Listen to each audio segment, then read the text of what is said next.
皆さんこんにちは。今日も私のポッドキャストを聞いてくれて本当にありがとうございます。今日も人生の話をしたいと思います。これは日本語のポッドキャストなんですけど、結構いろんな人生の話をしていますね。私もこうやってポッドキャストで自分のことについてアウトプットすることで、また改めて大切なことに気づいたり、自分にとって今必要なことが分かってきたりしているので、こうやって聞いてくれている人がいることが本当にありがたいです。本当にありがたい機会だなと思っています。本当に感謝しています。聞いてくれている人がいるからこそ、私もこうやって楽しく仕事ができているので、まず最初に皆さんに本当に感謝しているっていうことを伝えたいです。散歩しながらこれを聞いてくれている人もいると思うし、家事をしながらこれを聞いてくれている人もいると思います。私もポッドキャストを聞くのが好きなんですけど、皆さんにとってこのポッドキャストが友達との会話とか友達とのおしゃべりみたいな感覚になる場所だったら嬉しいなと思います。皆さんがこのポッドキャストを聞いて、日本語教師のミク先生じゃなくて友達のミクの話を聞いているような感覚になってくれたら嬉しいです。私はこのポッドキャストを撮っている時に、なんか友達に話しているような感覚で撮っています。だから皆さんもこれを聞きながら友達の話を聞いているような気持ちになってくれたら嬉しいです。はい、じゃあちょっとイントロが長くなりましたが、早速今日のテーマに入りたいと思います。今日のテーマは、自然にも季節があるように人生にも季節があるという話です。人生にも四季がある。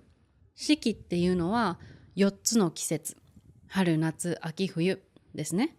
人生にも四季があるという話を今日はしたいと思います。私はこれを知る前は、人生のどの季節でも頑張ろうとしていました。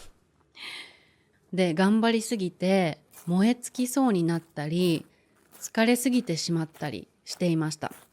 燃え尽きるっていうのは前にも教えたことがあるんですけど、もう火がなくなるってことですね。火、ファイヤーがなくなるということです。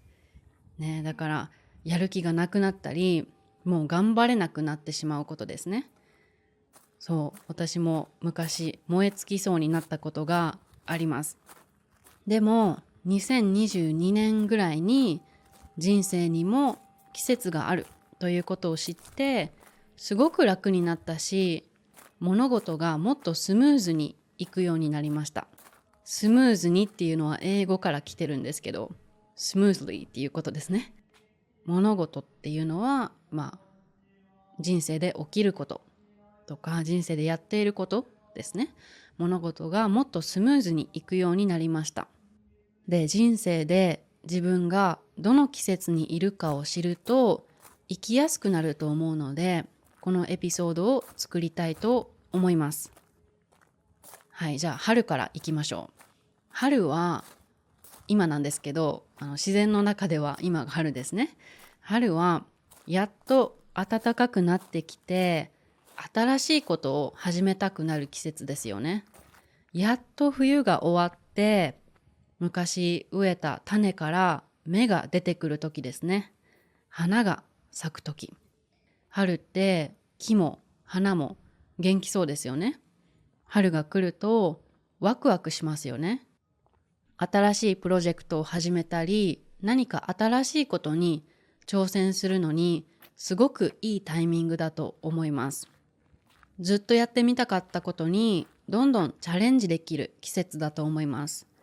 自分でどんどんいろんなことにも挑戦できると思うし、この季節には、外から何か新しい機会とかチャンスがやってくる季節でもあると思います。だから人生の春には恐れないでやってみる。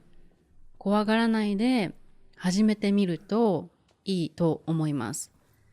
仕事だけじゃなくてプライベートでも、例えば新しい趣味を始めるとか、何か新しいことをやってみると楽しめる時期だと思います。はい、人生の春ってそういう時ですね。次、夏は春から頑張ってきたことの結果が出てきて、波に乗っている時ですね。波に乗っている。サーフィンしますか皆さん。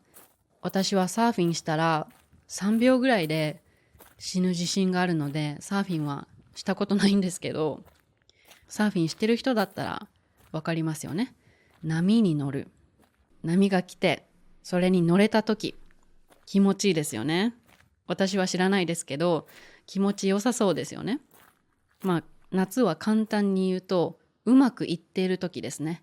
仕事もプライベートも順調な時。あとは、アクティブに動く時。仕事でもプライベートでも充実している時だと思います。充実しているっていう言葉はちょっと難しいんですけど、忙しいに似ていますね。でも忙しいってちょっとネガティブなイメージがありますよね。でも充実しているっていうのは楽しんでいる。忙しいけどいろんなことを楽しんでいるっていう意味です。はい。で、夏は例えば海に行ったり、たくさんイベントがあったりしますよね。だから人生の夏も自然の夏と同じように刺激が多いので、いろんなことを楽しめる時期だと思います。夏はエネルギーがあるので、いろんなことに挑戦したり、努力できる時期だと思います。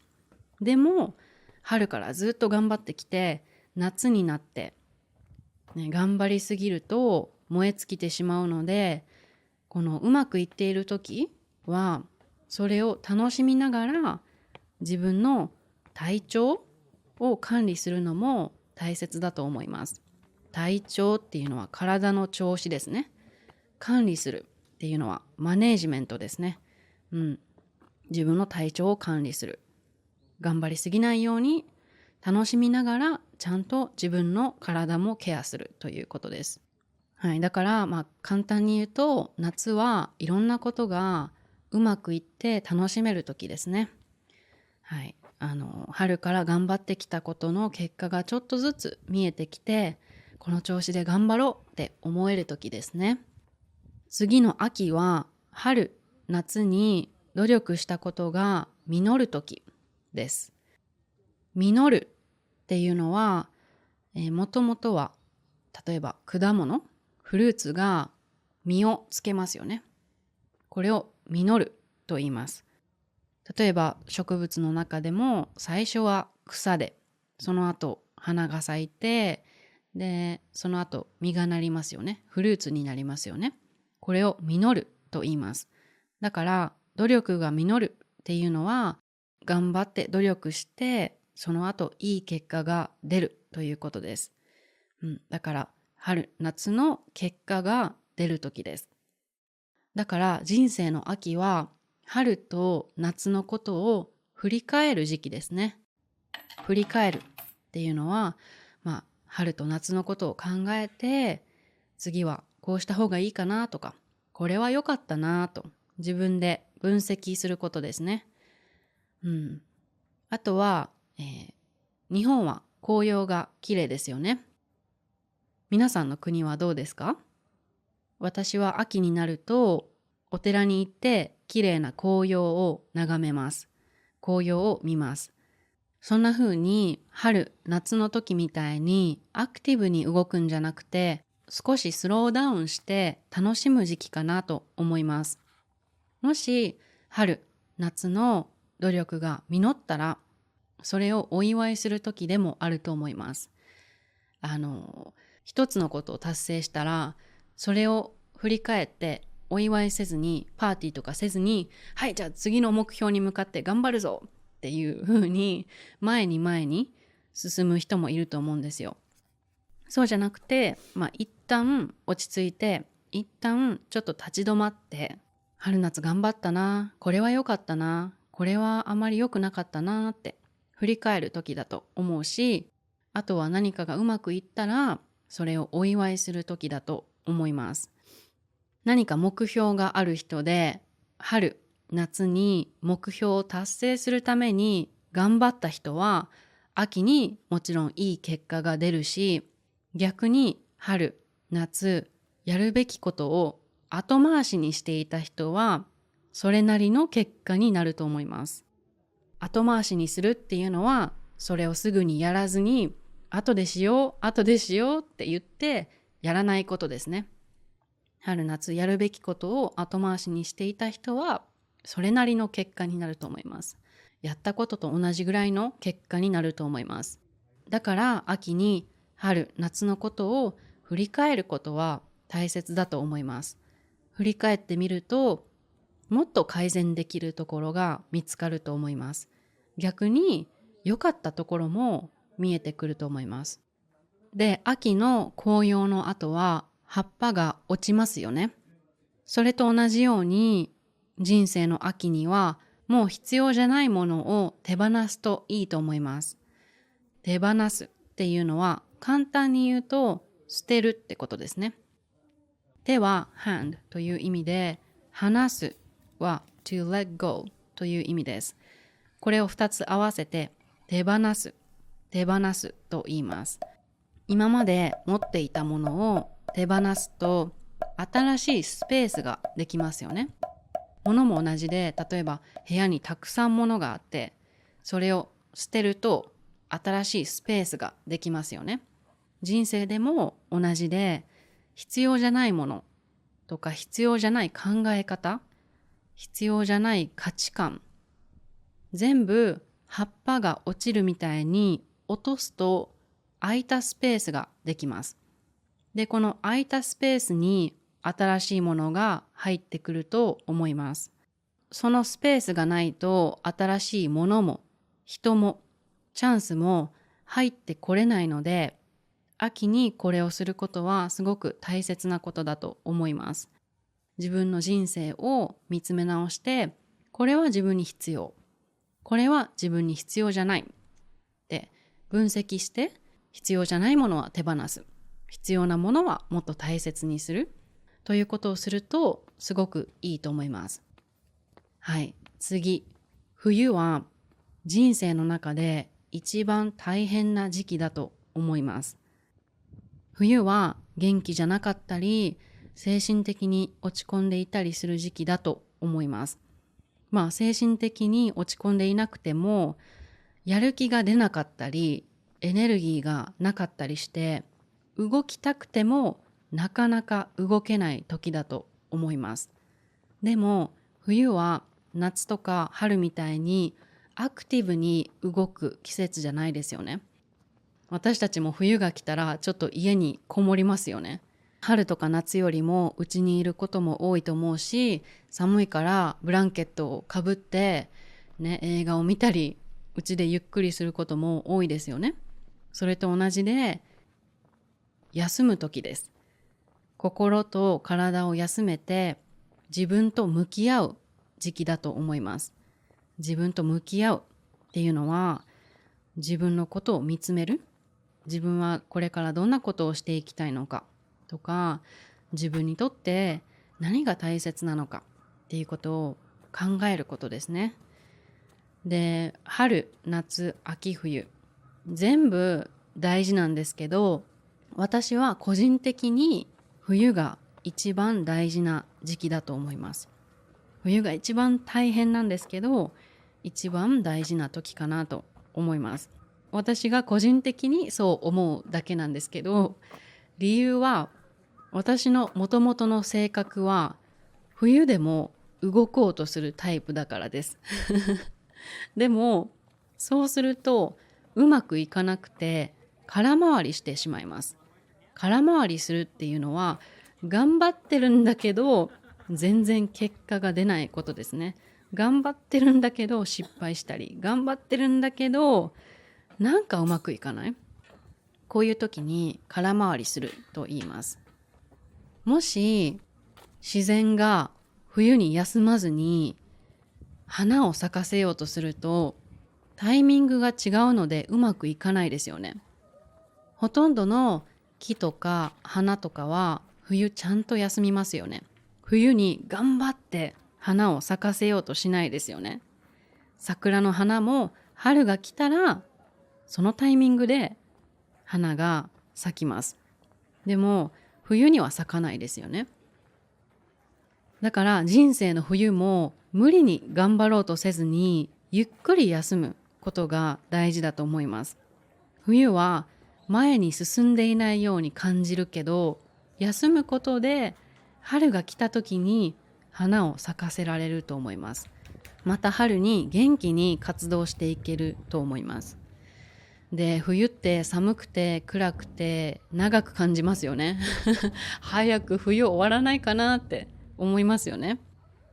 特に辛い時って早くこのトンネルから抜け出したいと思ってしまうんですけど、そこは忍耐力が大事になってくると思います。忍耐力っていうのは辛いことがあってもそれに耐える力ですね。それに負けない力。そうだから冬は忍耐強く春が来るのを待ちます。ただ春を待つだけじゃなくて、また春に花を咲かせられるようにゆっくり休んで自分と向き合う。休むことも仕事の一つですね。これは今私みんなにこう言ってるんですけど、結構難しいんですよね。冬でも頑張ろうとしてしまう。でも休むことも大事な仕事の一つだと思います。で、冬は自分と向き合うのにすごくいい時期だと思います。春とか夏みたいに全部が楽しくて順調にいっている時ってなかなか立ち止まって自分と向き合おうと思わないですよね。全部うまくいってるし楽しいからこれはどうしようって考えたり、自分にとって何が必要かなって考えたり、なかなかしようと思わないと思うんですよ。でも冬は人生に迷ったりわからなくなったりしますよね。だからこそ一回スローダウンして自分にとって何が大切なのか、自分にとっての幸せって何なのかとか考えるきっかけになると思います。で、自然と同じように冬がどれだけ長くてもまた絶対春が来るんですよ。絶対トンネルから抜ける時が来る。自然にそうなるタイミングが来ます。で、また春が来たら元気に動き出せばいいと思います。で、今自分がどの季節にいるのかは自分の感覚でわかると思います。感覚っていうのは自分の感じていること、自分の感覚でわかると思います。大事なのは自分が今どの季節にいるのかを知ることと、それに逆らわないことです。そう。これ逆らったらしんどいんですよ。冬なのに頑張って動こうとしたら、それは流れに逆らってるんですよね。魚の鮭って川の流れに逆らって上に行くじゃないですか。そんな感じイメージはそんな感じ。川の流れはこっちなのに、ね、鮭みたいにこう、上に上に登ろうとすると、鮭はすごいからできるけど、人間は疲れてしまうと思うんですよ。鮭ってすごいですよね。ね。で、鮭ってその川の上まで登って卵を産んで死ぬんですよ。すごいな。今日のエピソードは鮭の話をしてるわけじゃないんですけど、鮭ってすごいですよね。あんな川を逆流して上に行って卵を産んで死ぬんだからすごいな。はい。ということで、そう、その鮭はね、すごいからそれができるけど、人間は結構弱い生き物だと思うんですよ。だから、今休む時なのに、頑張りすぎると燃え尽きてしまうと思います。で、逆に、もう春なのに冬みたいに過ごしていると、せっかくのチャンスを逃してしまうかもしれません。人生の春が来ていっぱいチャンスが来たり頑張ろうって思う気持ちがあるのにちょっと怖くなってやりたいことをやらなかったりするとチャンスを逃すことになると思います。で、逆にまだ冬なのに夏みたいにガンガンいろんなことをしようとすると燃え尽きてしまったり空回りしてしまったりすると思います。だから自然ってすごいですよね。自然って私たちに本当にいろんなことを教えてくれる先生だと思います。もちろん皆さんもう分かってると思うんですけど、このエピソードで話してるのは人生の季節の話です。だから、今私がこのエピソードを撮ってるのは4月なんですけど、今4月で春だからといって人生の季節も春なわけじゃないです。外は暖かくて春でも自分の人生のサイクルは冬かもしれないし秋かもしれないですね。で、その人生の季節は自然の季節と違ってサイクルが短いかもしれないし長いかもしれない。冬は3ヶ月で終わるかもしれないし1ヶ月で春に変わるかもしれない。それはその人によると思います。今皆さんはどの季節にいますか？私は今やっと春になったかなと思います。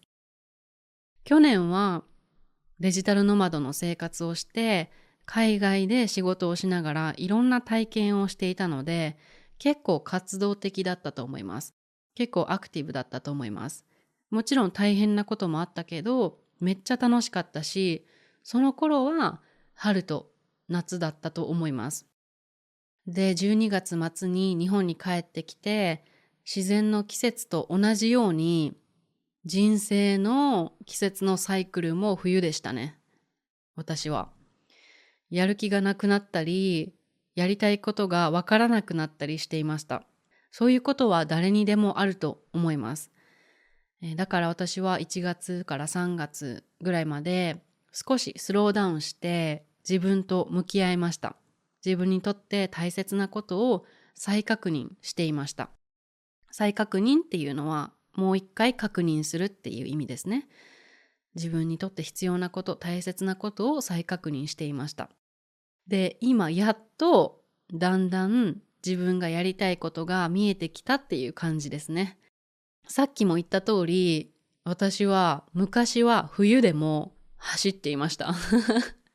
でも、それをすると燃え尽きて冬がもっと長くなります。疲れてしまって、1ヶ月で終わる冬が3ヶ月になってしまったりします。だから人生の冬はしっかり休んだ方が早く終わると思います。でもやっと冬が終わってやりたいことが出てきたので少しずつやっていこうと思っています。プライベートではヨガとかピラティスを始めたり、あとは YouTube でもサンポッドキャストっていう散歩しながら日本文化について話す動画を配信し始めました。もし日本文化に興味があったらぜひ YouTube で見てください。皆さんも今自分がどの季節にいるかちょっと考えてみてください。今冬にいる人、ゆっくり休んでくださいね。人生の冬にいるとこれがずっと続くんじゃないかなと思ってしんどくなってしまう気持ちすごくわかります。でも絶対また春は来るから今は自分に優しくスローダウンしてください。自分のペースで大丈夫だし周りと比べなくても大丈夫です。周りの人は人生の春とか夏にいるかもしれない。それで焦ってしまう気持ちもすごくわかります。でも自分のペースを尊重してあげてください。ゆっくり自分と向き合うチャンスだけど、それもしんどいなって感じたら無理にしなくてもいいと思います。自分と向き合う必要があると思ったらすればいいし、ちょっと今はしんどいと思ったらゆっくり休んで自分に優しくしてあげてください。だからとにかく自分の心のコップを満たしてあげてください。前に全然進んでいないように感じても大丈夫です。今は前に進む時期じゃなくてゆっくり休む時期だから何もしないっていうことをするのも大事なことだと思います。はい、ということで今日は人生にも季節があるっていう話をしました。これがもし誰かの心に響いたら嬉しいです。はい、もっとこういうエピソードが聞きたいと思った人は、ぜひレビューで教えてください。OK、じゃあまた次のエピソードで会いましょう。よかったと思った人は登録するのを忘れないでね。Don't forget to subscribe. And if you like to improve your Japanese fast and effectively, please check out my course. Now you can listen to a few sample audios for free on my website, so you can check it out and see how it works. The link is in the description box. じゃあまたね。